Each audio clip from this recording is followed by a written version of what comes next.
Okay, hello and welcome to everyone to this, our first instalment in our Isolation Insight series from UK in a Changing Europe.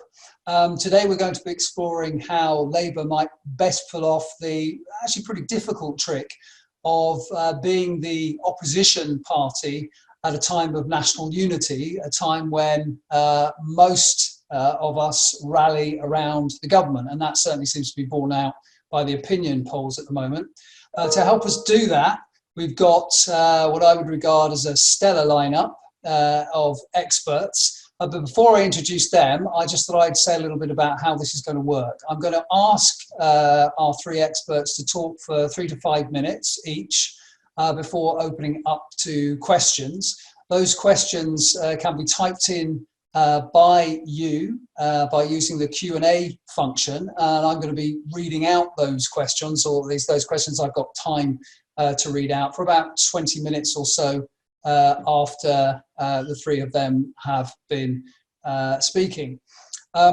Now, I will obviously do my best to do that. I won't be able to get everyone's question in, but I will do my best. I say do my best because this is the first time we've actually run this exercise. This is my first time at the controls. As I said to a colleague yesterday, I feel a bit like one of those passengers who's volunteered to land a plane, even though he's never flown one before. And I'm on the flight deck with all the switches and all the lights, wondering what they all do. But before I pull back the throttle, I thought I would refer to a few of the reviews actually of Keir Starmer's performance yesterday and at PMQs, and particularly one by Paul Waugh of the HuffPost. And Paul, interestingly enough, said that whether the public prefer the PM's broad brush strokes to Starmer's precision, it may ultimately decide who wins the next election, which seems to me a pretty big ask for Keir Starmer. But to talk about that ask, I've got three great people with me today. I have Sienna Rodgers, who is the editor of LabourList, which is the website for anyone who really wants to know what's going on in the opposition Labour Party right now. You may be familiar with Sienna from articles she's written in The Guardian, and she is the go-to person for many broadcasters now when they're trying to work out what on earth is happening at Southside, which is where Labour is based, or in the party in the House of Commons.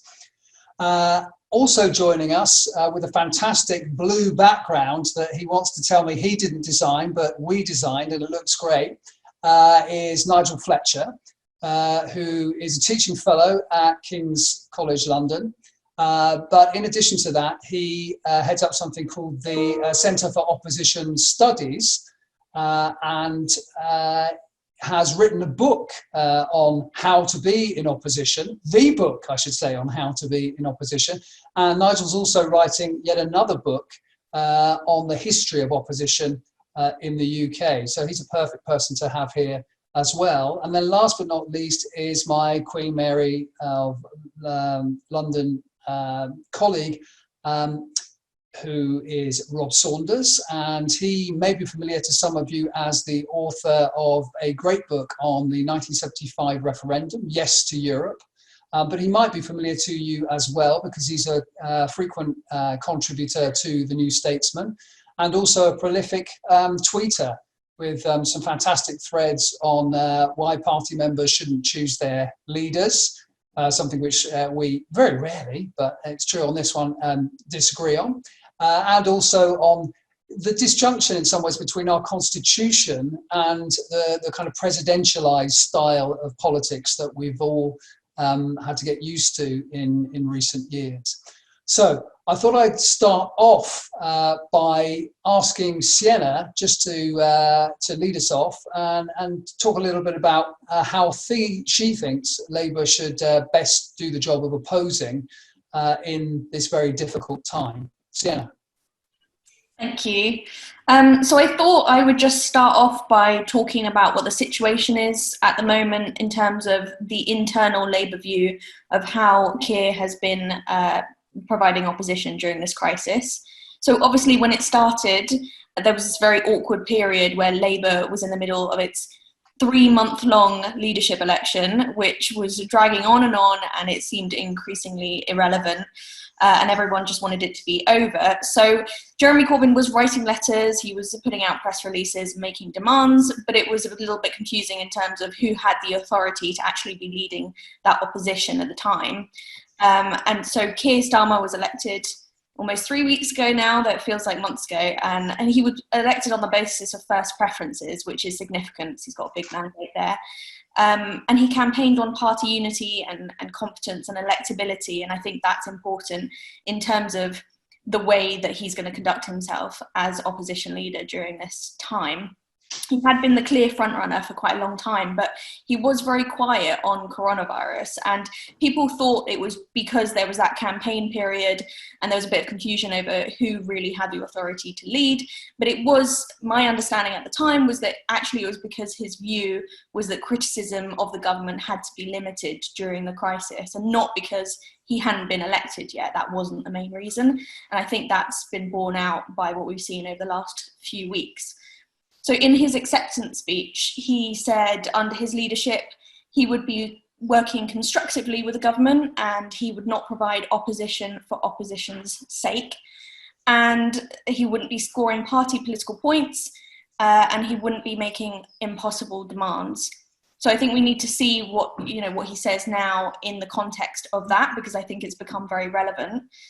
And on the Sunday shows recently, he said that there were questions about whether the government was too slow, but now is not the time for those questions. And he even explicitly said, I'm trying to resist calls for apologies or criticising past decisions. So, for instance, the TUC, the Trade Union Federation, has called for an inquiry into the failure to provide frontline workers with PPE, with that essential equipment during this crisis, and they've demanded that the government set that up before the end of the year. And we asked Keir Starmer's spokesperson yesterday, would he back that call?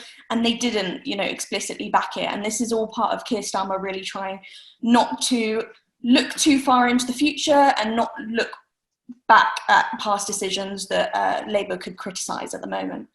So he was very quiet, and then his main intervention last week was he urged the government to publish the exit strategy from the coronavirus lockdown that week. Now that didn't happen, although it did.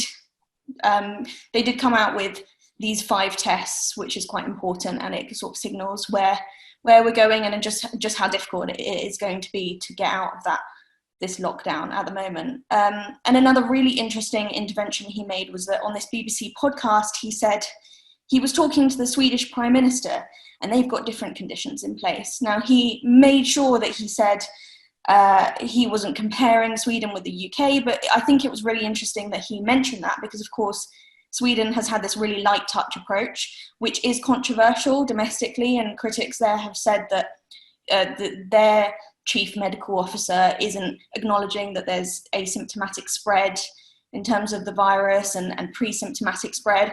So it's quite controversial there, and I think it's notable that he talks about that. But also in a Peston interview, he said that it had worked quite well, his approach so far, in that there have been mistakes the government has been able to rectify them, which was quite a controversial thing to have said, actually, and I think it went under the radar. But he was very explicit in sort of explaining why he's been taking this quite limited approach in terms of the criticisms that he's made. He said, I don't think the public want to hear the leader of the Labour Party in opposition quipping about what should have been done. So there has been a lot of criticism of his approach from the Labour left, particularly have been really vocal. Other activists have the same concerns but have not been as vocal. John McDonnell, for instance, tweeted quite barbed criticism that I think didn't name him specifically, but was quite obviously directed at Keir Starmer. But also Alistair Campbell this week made a similar criticism and basically said there has been too much, it's not the time for this kind of criticism and these kind of questions. And he said that now the Labour leadership needs to move on, basically. So that's the context in which this is all happening. Obviously, the Labour Party, he's got this huge mandate, but at the same time, it's still very deeply divided. So at the moment, he seems to have aligned himself more with cabinet members in terms of the lockdown and those lifting of restrictions than with a lot of Labour members, or at least the most vocal Labour members. So it changed a little bit PMQs, which we'll get into later, but that's the kind of context. Okay, thank you very much, Sienna. So, Nigel, what about you? How do you think Labour should be opposing at this time of national crisis?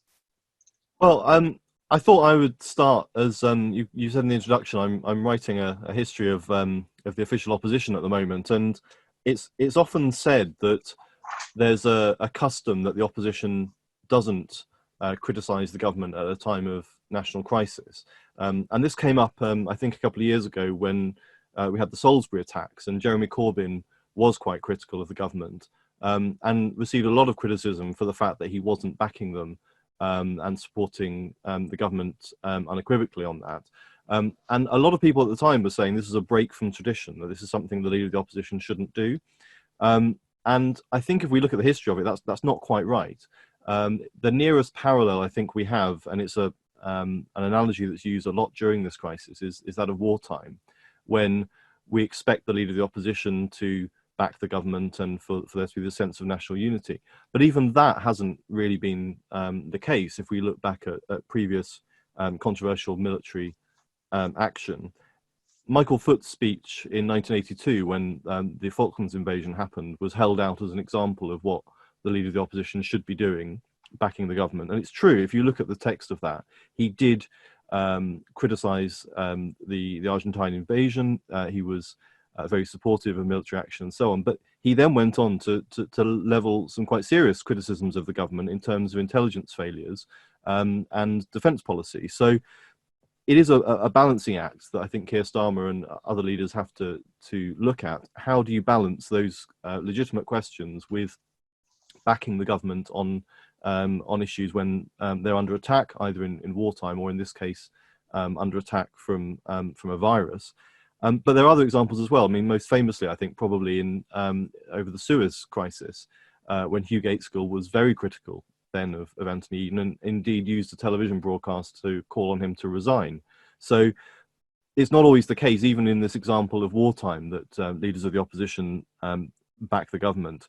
But there does seem to be a timeline here. You do seem to have a sense in which at the moment of crisis, the initial crisis, that the opposition at that point tends to row in behind the government and express its solidarity.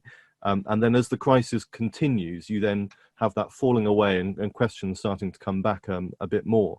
Probably the best example of that was in recent times was on Iraq, where when Tony Blair was proposing the invasion of Iraq, Ian Duncan Smith, as Conservative leader, almost became a cheerleader for the government in a sense. He was going into Number 10 for briefings. There was an occasion when he emerged from one of those briefings and essentially gave a statement, which could have been a statement from the government, backing the intelligence and so on. And I think a lot of Conservatives thought that went a bit too far in becoming very closely aligned with government policy.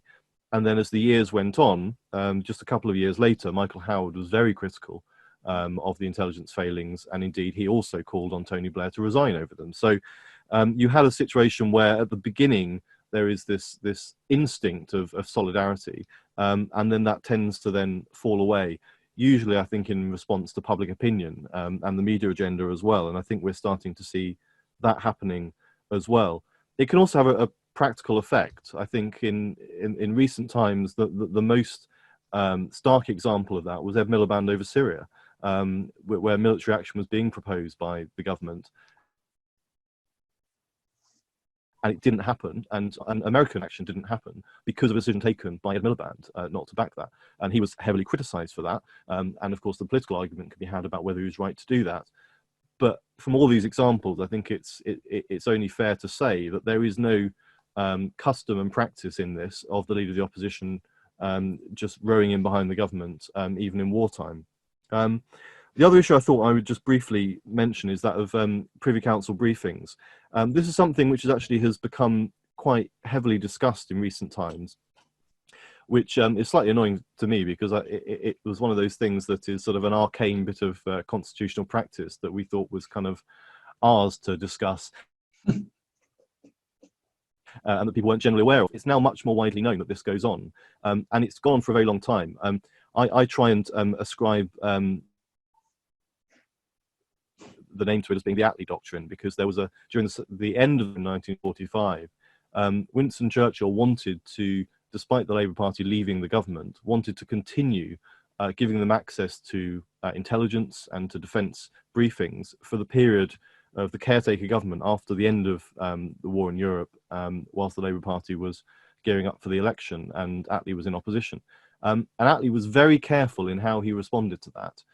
He consulted widely amongst his colleagues in the shadow cabinet, and he came back with a very measured response, which was to say that he didn't want to set a precedent that the opposition would have that level of access, because it implied that they would then be having to take the same level of responsibility as the government. And he set that out in a quite lengthy letter, where he wrote to Churchill that this is not the way that opposition should work. And the way that these briefings have taken place since then, on security issues, on defence issues, has really followed that. They are sporadic, they happen in response to events, they're not regular, and they tend to cover issues that the government needs to tell the opposition about, because there are things they can't discuss publicly.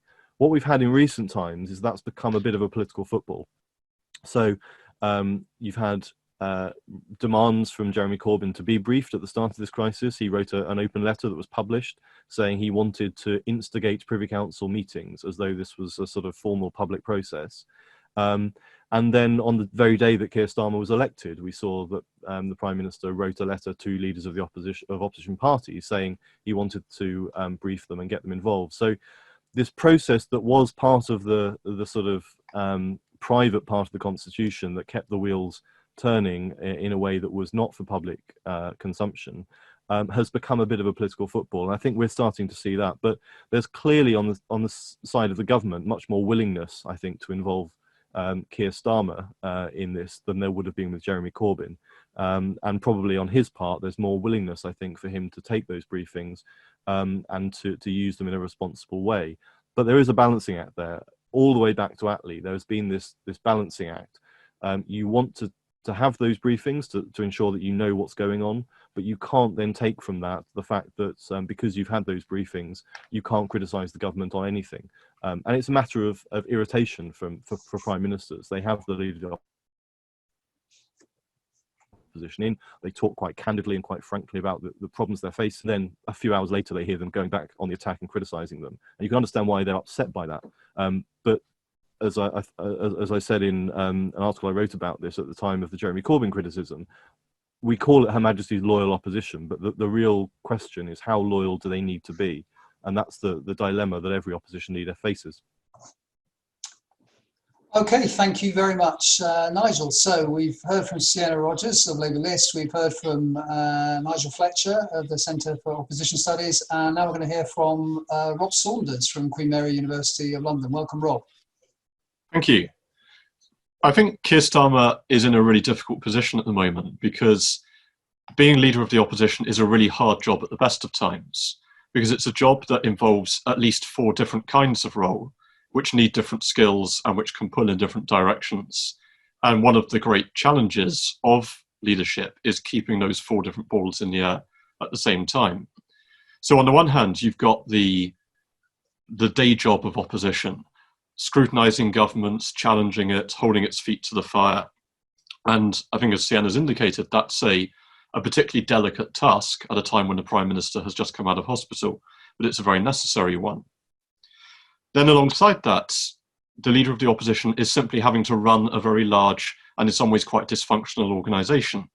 So he's got to keep 500,000 members engaged and motivated. He's got to reform a party machine that seems to be perhaps at war with itself. He's got to respond to major external challenges like the EHRC inquiry on anti-Semitism, and has got to keep the party's finances going. So that alone would be a very large job. Then thirdly, you've got to add on top of that a campaigning role, that right the way through the parliament, you are preparing for the next general election. Any leader of the opposition is trying to move public debate in their direction and is trying to build consent for the kind of policies they want to pursue. And then if all three of those roles go well, then the final role of the leader of the opposition is to be a prime minister in waiting. So you've got to prepare for government and you've got to prepare an agenda for government. So I think being leader of the opposition isn't so much a job as a kind of multiple personality crisis. It's always really difficult. And I think it's probably particularly difficult actually for Labour leaders for all kinds of reasons. Now, in the current context, the immediate priority obviously has to be the first of those, simply the role of opposing, of asking difficult questions and challenging. And I think there are obvious sensitivities around that in a time of crisis, but I don't think that Labour should actually be ashamed of that or embarrassed about it. There has been a sense in recent years that opposing is a form of sabotage or treachery or disloyalty, and it really isn't. Constructive opposition is one of the best safeguards we have for good government. If we think about what we've done recently, we have, for all kinds of obvious reasons, we've vested extraordinary powers in the government, and we are asking them to make decisions which will decide whether people live or die, which will decide what the economic consequences are for years and perhaps even decades to come. And if you had a cabinet of angels in office, they would not get all of those decisions right.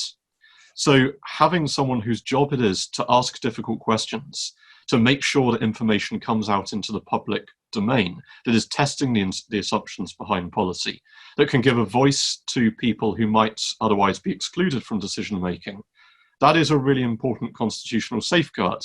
It connects to the point that Nigel made about the idea of a loyal opposition, the idea that having an active opposition is actually part of it's not a distraction from good government, it is how we produce good government. And I think Labour does have quite a lot that it can bring to the table there. It has very good links with public sector workers, with the voluntary sector, with poorer and minority voters, with the trade unions. And I think one of the most important things it needs to be doing is acting as a kind of amplifier for those voices as we work out how to handle this situation and how to emerge from it. So there's that immediate role. I think there's also, though, a longer term role, which is that Labour has to think about how this crisis is going to reshape British politics for the next 10 years. We know that it is going to do that. We don't yet know how, but Labour does play a role in that. And I think that Labour has a bit of a history of assuming that big external shocks are going to move British politics to the left, and then being really surprised when that doesn't happen. And there's perhaps a warning here from 2008 and the great financial crisis. A lot of people on the left believed that this was going to be, for neoliberalism, what the winter of discontent had been for an earlier generation of the left. That this had shown what an unregulated, out-of-control market economy did. We'd seen the state stepping in to rescue it, and the result was going to be a more social democratic politics. Whereas instead, of course, what happened was that the Conservative Party quite brilliantly repackaged that crisis from being a crisis of the private sector to being a crisis about public spending and public debt. And the result of that was 10 years of austerity and 10 years so far of Conservative government. So if Labour wants the legacy of this crisis to be socially democratic, if it wants a politics that is further to the left as a result of this, I think it has to be working now to shape how people understand the crisis and how they remember it. It's got to tell a compelling story about why the economy was so vulnerable to this shock, about who it was and what the values were that helped us to combat this. And it's got to offer an optimistic story about how we build a better politics in the future. Labour did that brilliantly in the Second World War, and that laid the foundations for the Attlee government. The Conservatives did it brilliantly in the winter of discontent and the great financial crisis. And I think one of the great challenges for Keir Starmer is going to be whether he can do the same for the pandemic. Okay, thank you very much indeed, Rob, and thank you, of course, Nigel and Sienna. We're now going to come on to the Q&A session. We've already had some great questions in from some of you, so I won't take them necessarily in the order in which they came, but I'll start off with one from Simon, actually, one of the latest to come in, which is, perhaps I can address it to Nigel first, but all of you feel free to come in, which is there any evidence to suggest that the public have a preference for which side of, if you like, the continuum between very kind of hard, put the boot in opposition and on the one hand, and then more constructive criticism on the other? Have we got any evidence to say what the public prefer? I don't have any specific evidence on that. I think that there must be polling on it that I'm not familiar with. But on the point about constructive versus sort of tough opposition, I think it's interesting to note that every opposition leader will always say they're being constructive. They will always try and say that this is a false distinction. In fact, I remember putting this point to Michael Howard and saying, there was this accusations of opportunism and would you say that you went too far in that direction? And he completely rejects that and says, well, the test for a leader of the opposition is very clear. When the government is doing something right, you support them. When they're doing something you think is wrong and damaging, you oppose them. And that doesn't change in a crisis. But of course, there's always going to be this temptation to see an opportunity and go for it. I think in a lot of ways, it's a matter of tone. I think if anyone saw the statement yesterday that Matt Hancock gave in Parliament, Barry Shearman gave a very intemperate intervention where he essentially launched into the government and was very hostile.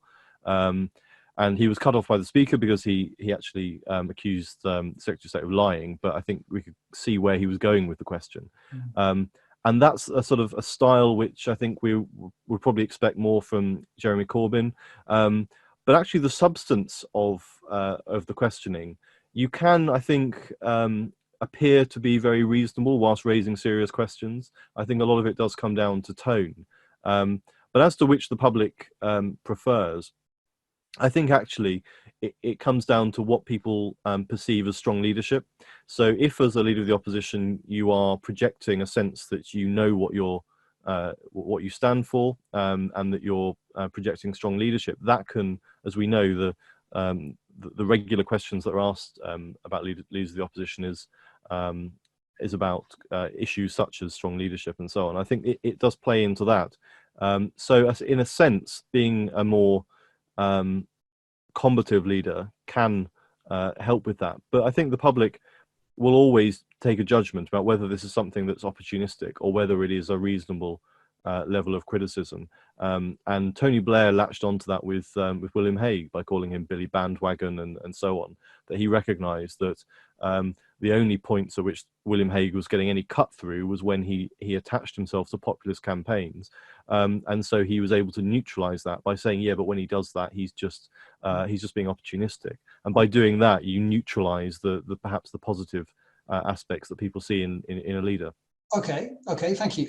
Sienna, one for you now from Fernando, and he asks about Keir Starmer's team. And I wanted to ask you, is it all about Keir or is it very much a team effort that Labour needs to put in here?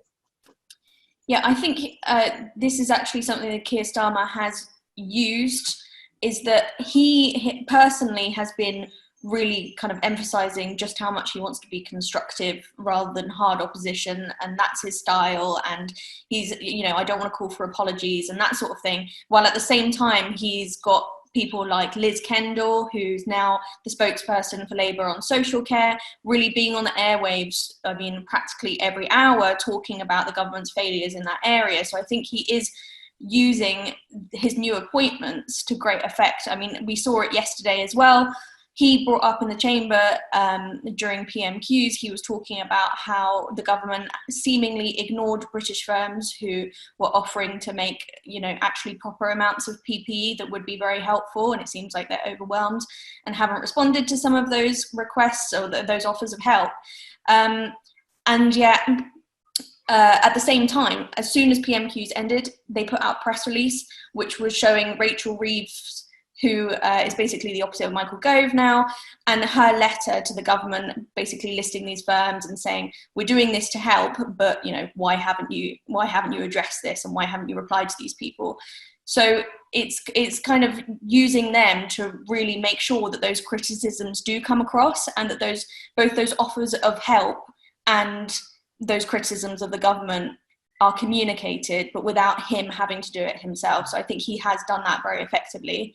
In terms of the shadow cabinet and his front bench team, I think it was interesting how his shadow cabinet was very much made up of people who are from the same part of the party as him, aka the middle of the party, like right down the middle. So people that aren't very controversial figures in the party, people like Jim McMahon and Preet Gill. Labour members do not have strong views on these people.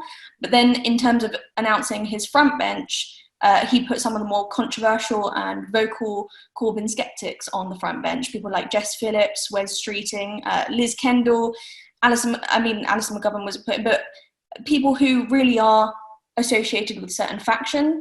And there were some more kind of voices from Labour's right wing. So I thought that was really interesting because it shows the future direction of the party as well, because those are the people who will come up through the ranks and eventually be shadow cabinet members, because we probably will see more reshuffles than we did see under Jeremy Corbyn, who was obviously very constrained.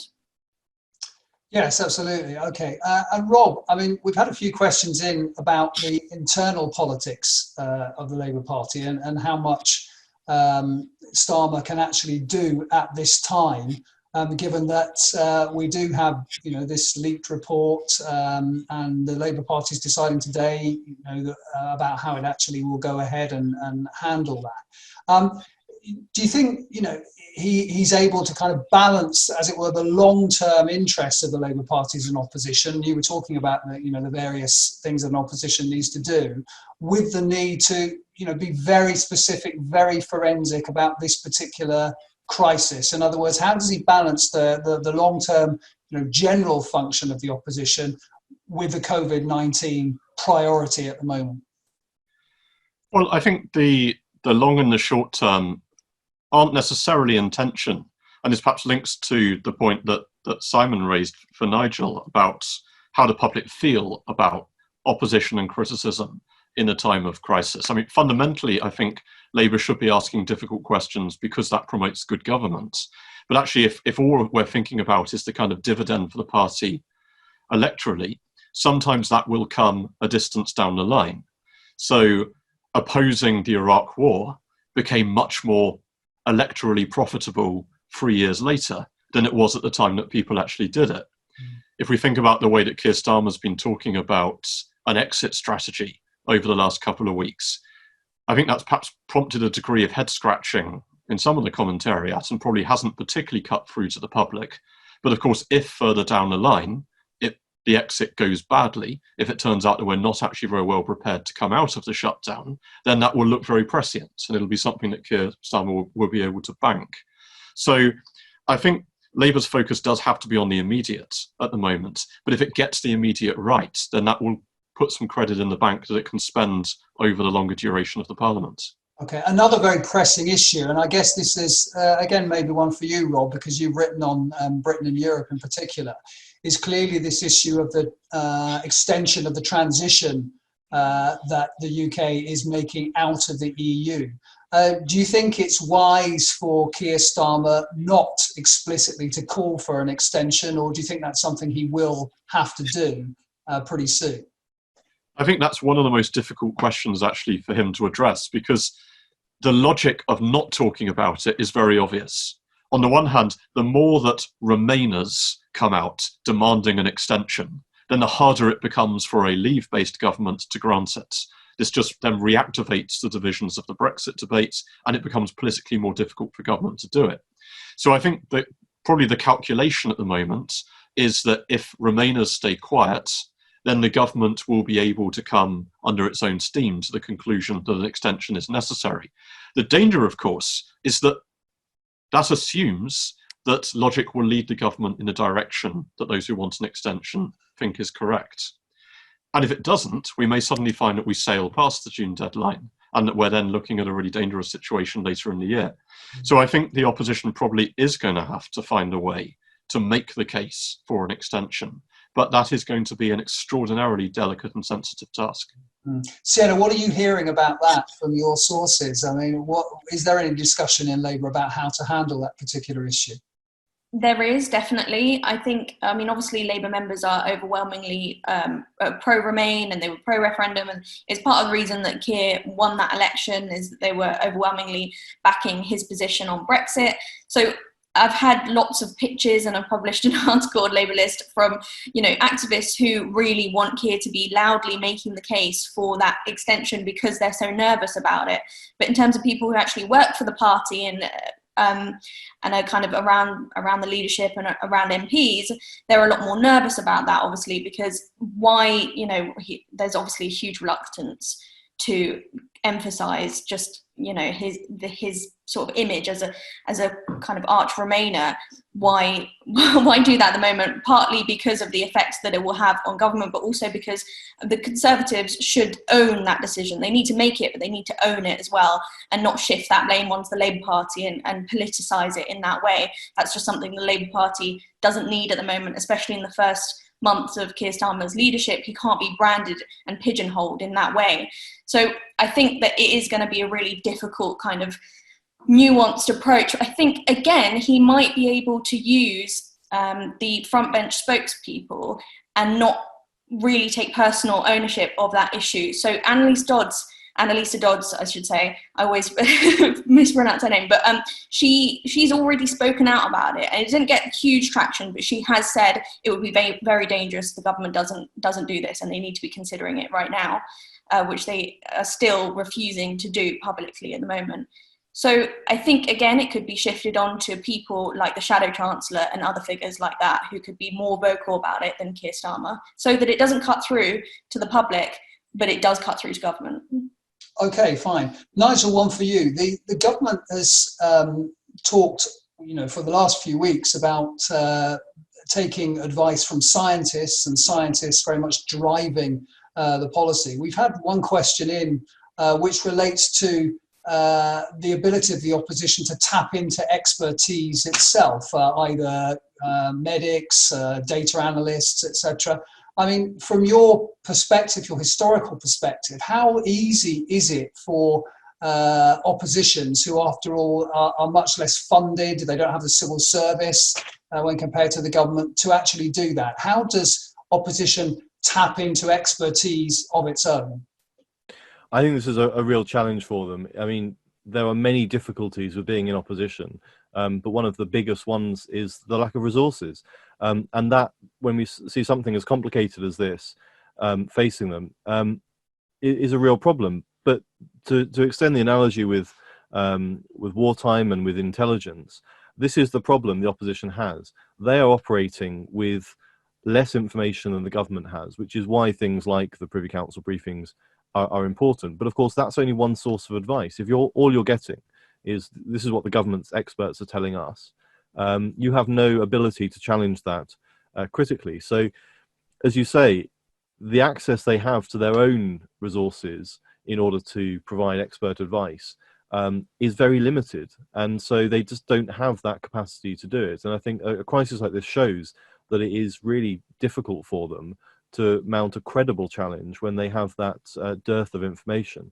And it does make the case, I think, for there to be a more systematic process by which the opposition can access experts in all sorts of areas of policy. There is a sort of a little known resource that they do have, which is the House of Commons Library, which is a fairly banal name, but covers a resource that is quite important for all MPs, but particularly to the opposition, where you have subject specialists there who are essentially civil servants, they're staff of the House of Commons, but they have a huge wealth of knowledge in different areas of policy, and they can conduct research on behalf of MPs. And I know that in the past, a lot of front bench opposition spokespeople have used the House of Commons library experts to prepare research for them. And of course, if you stand up in the House of Commons or virtually in the House of Commons and say figures from the House of Commons library say, it's accepted that those are independent statistics and that information is verified. And I think it's something which I'm quite keen on pushing, is that I think that is a model which needs to be expanded. Certainly if you have other areas of more specialist need, the opposition should have access to greater information.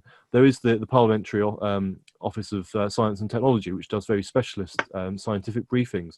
I don't know how well they are set up to handle this sort of day-by-day analysis that's needed.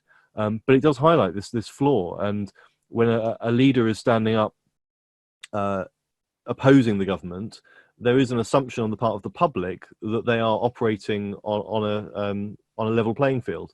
And of course, they're not in any sense. Just on a very practical level, a minister makes a statement in the House of Commons.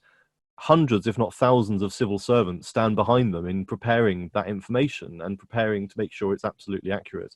An opposition spokesperson then stands up to respond to them, and they have, 2 or 3 researchers who they've been able to call on in order to write their briefings for them. And so it is a huge imbalance in the level of support that's given to a minister who is on a public platform and an opposition spokesperson.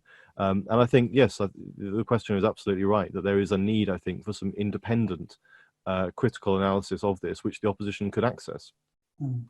So, Rob, I mean, throwing that one over to you as well. I mean, you've written very persuasively on, our constitutional arrangements more generally.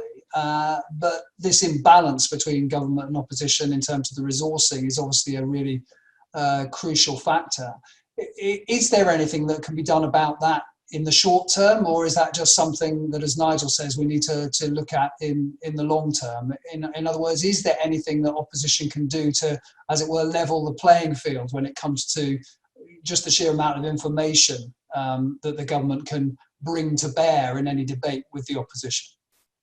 Well, in terms of the immediate situation that we're in, I think it's worth remembering that expertise comes in many different kinds, and that while Labour doesn't have access to this great civil service machine, it does have access to all sorts of really important expert voices. That it has access to NHS workers, to care workers, to people in the transport industry, through the trade unions. In a public crisis that is partly about procurement, actually I think Labour does have a lot of expertise that it can tap into, and that it really needs to be focusing that. And as I said earlier, it needs to be seeing its role as being to amplify those voices in the public arena. More broadly, though, it's absolutely right that there is a huge constitutional imbalance in the information that is available to the executive and the information that is available to anybody else. And so part of the point I've been arguing for over recent years is that we need to strengthen Parliament as a check on the executive again. One of the positive developments in the last 10 to 20 years has been the growing power of select committees. And I think that needs expanding, and it needs to be defended from what appears to be an attempt by the executive to roll back the independence of select committees. I agree with Nigel that the House of Commons library is an absolute national treasure that really needs to be better resourced and expanded. And I think that there is perhaps a debate that we need to have in the future about the role that someone like Jeremy Hunt has played in this situation. I think Jeremy Hunt has really tried to play a constructive role. He's a very long-standing health secretary who therefore, because of that, has a great knowledge of the NHS. But I think there is a problem that the Health Select Committee, which is there to scrutinise the government's running of the NHS, is being led by the person who ran the NHS for that government for most of the previous decades. And I think we need to ensure that select committees do speak from a different vantage point to that of the executive and to those who have very recently been in the executive. Yes, okay. And Sienna, I'm going to kind of throw that one to you a little bit as well, because we've had a question about how much Keir Starmer can be tapping into, for example, the TUC, can be tapping into other regions in the Labour Party, the Scottish Labour Party, the Welsh Labour Party, in order to, if you like, amplify the amount of opposing that he can do to get more bang for his buck. Is that something you think that is going on? Is there a constant communication between the union movement and the Labour leadership on this, or between Scotland and Wales and the National Labour Party on these issues? I think Keir Starmer, one of his skills is obviously bringing people together and, kind of being very constructive in terms of bringing so many different voices together and then coming out with a very coherent answer after listening to lots of people. And he has really, since taking on the leadership, been focused on holding meetings and conference calls, often with Angela Rayner, in order to provide that sort of united front. And talking to particularly people in local government, he has been talking to the leader of the LGA Labour, which is something, they obviously felt as if they didn't get much love during the Corbyn era. So they've really appreciated that. And I think devolved governments is something that we haven't actually seen much on. I mean, obviously, that was a problem that was identified at PMQs yesterday, because Dominic Raab was a bit rattled. And then as a result, he came back with the Welsh Labour NHS attack, which we've seen for a long time. And Theresa May always used that. And we saw this yesterday. And he sort of said, well, Vaughan, he's completely abandoned the target. And there wasn't much of a response on that. And I think it really highlights that Labour needs that coordination between the devolved parties. I think what's interesting is that recently in a Zoom call with party members, Keir Starmer was asked, what would Labour have done differently if it were in government during this crisis? Which was an interesting question. He pointed out that, as Robert said, Labour is much closer to the trade unions and as a result can understand their concerns better. And he's done a bit of that. He released a video last week highlighting some of the voices of frontline workers from Unison and those kind of public sector unions. And he also quoted a Unison frontline worker at PMQs yesterday. But I think that is something that Labour really could do a lot more, and it's completely constructive because it's really highlighting what's actually going on the front line. It's something that the public can't argue with if they come from the perspective of, well, Labour shouldn't just be attacking the government because that's not helpful at this time. And it's really providing knowledge to the government while highlighting where it's failing. So I think that is using that knowledge base to raise urgent concerns in a helpful and informed way is so important, and it's something that I think he needs to do more of. Okay. Well, there was a very different atmosphere, obviously, at PMQs yesterday. In some ways, much more constructive, much more conducive, if you like, to reasoned and forensic debate, which is presumably Keir Starmer's strength. Nigel, do you think it's going to be very, very different when the Commons returns to something like normal? Is Keir Starmer's style, in as much as we've seen it just yesterday, going to work as well in quote-unquote normal circumstances, do you think? Well, I think it'll be very different, both because by the time the Commons returns to its normal form, that will indicate that we're past the worst of the crisis, for one thing. So that will have an effect on the political atmosphere. But yes, I think the atmosphere in the chamber certainly matters hugely. I think it's something which even prime ministers have been unprepared for, was the sort of wall of noise that you get in the chamber at PMQs. Gordon Brown particularly was used to making set-piece budget statements heard in almost rapt silence. And when he became prime minister, suddenly he's facing this wall of noise. And leaders of the opposition, unless they've been in a fairly noisy debate and previously, have never faced anything like that. I think from hearing Keir Starmer, we've all heard people describe him as being very measured, very systematic in his questioning, forensic, I think, is up for debate. It's something which tends to work much better in the format we've got at the moment.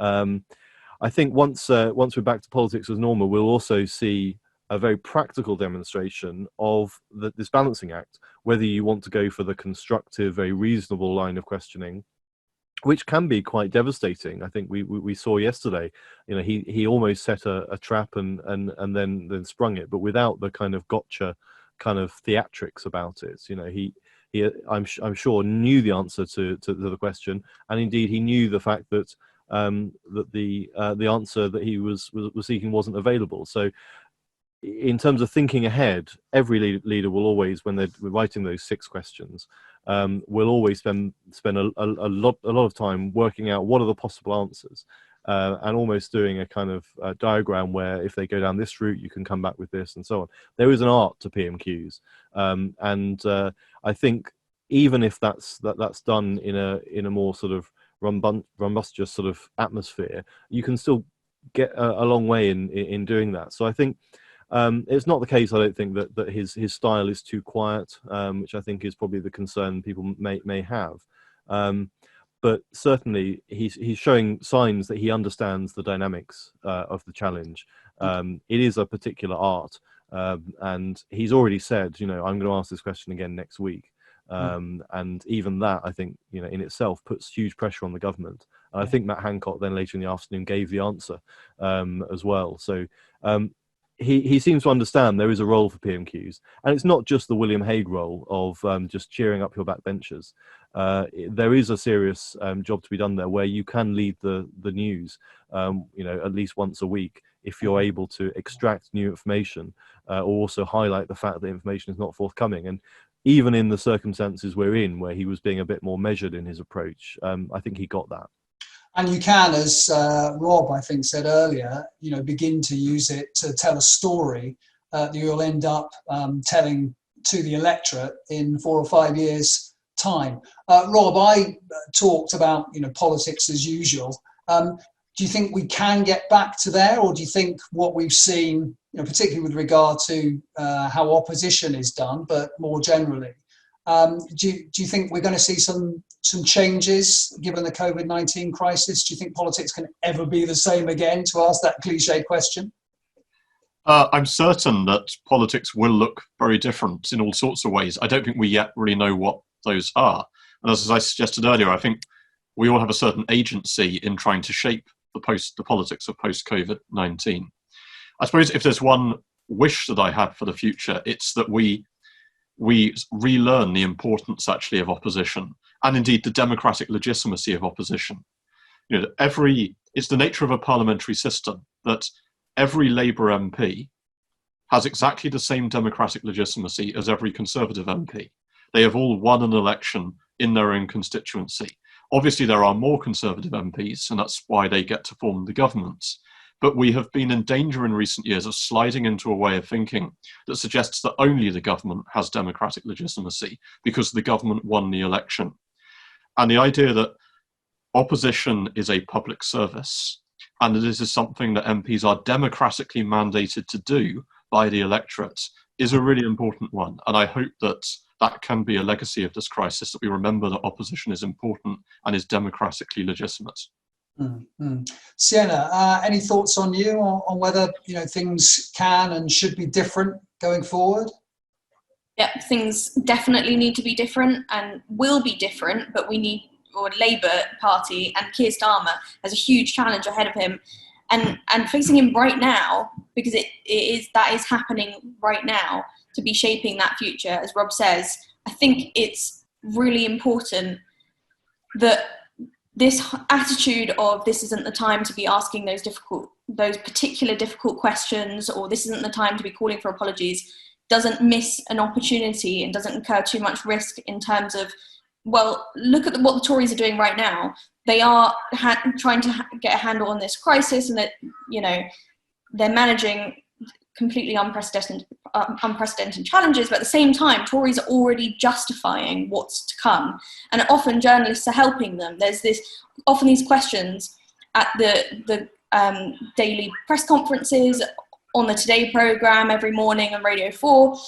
It's this whole, won't we need punishing after this crisis attitude.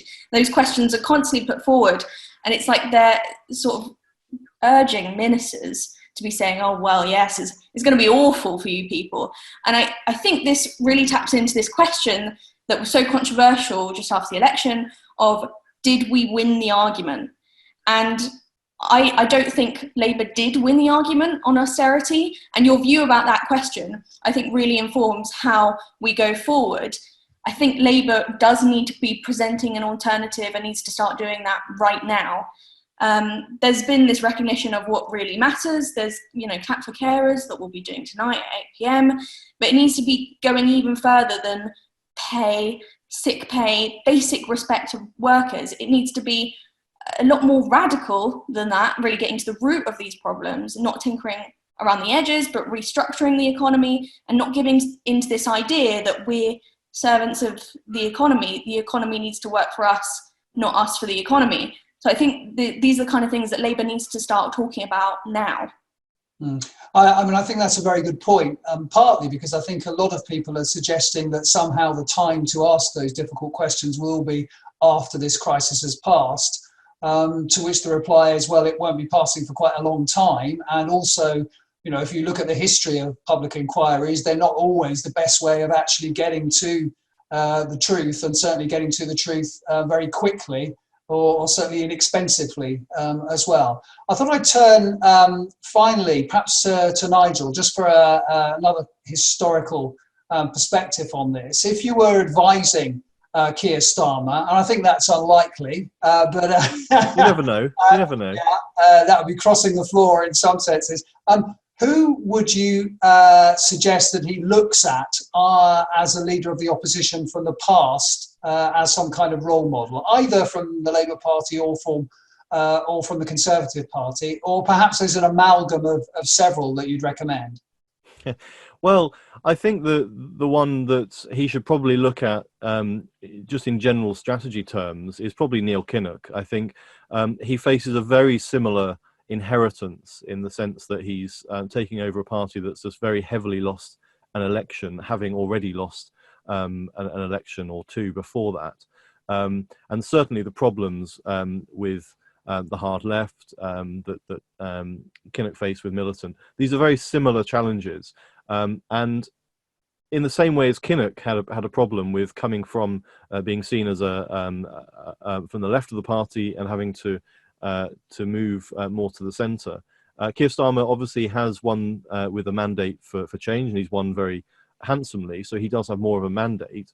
But there will still be a lot of problems that he faces with bringing the party with him. So I think in general terms, he probably needs to look at Kinnock. And indeed, Kinnock at the outset of his leadership said this was likely to be a two-match innings. He recognised this was a long slog that they were going to have to go through. Keir Starmer will be hoping that it's not, that he's able to do it in 5 years. But as someone said about Ed Miliband, a 5-year mission can sometimes be a little bit too difficult to pull off in just one parliament.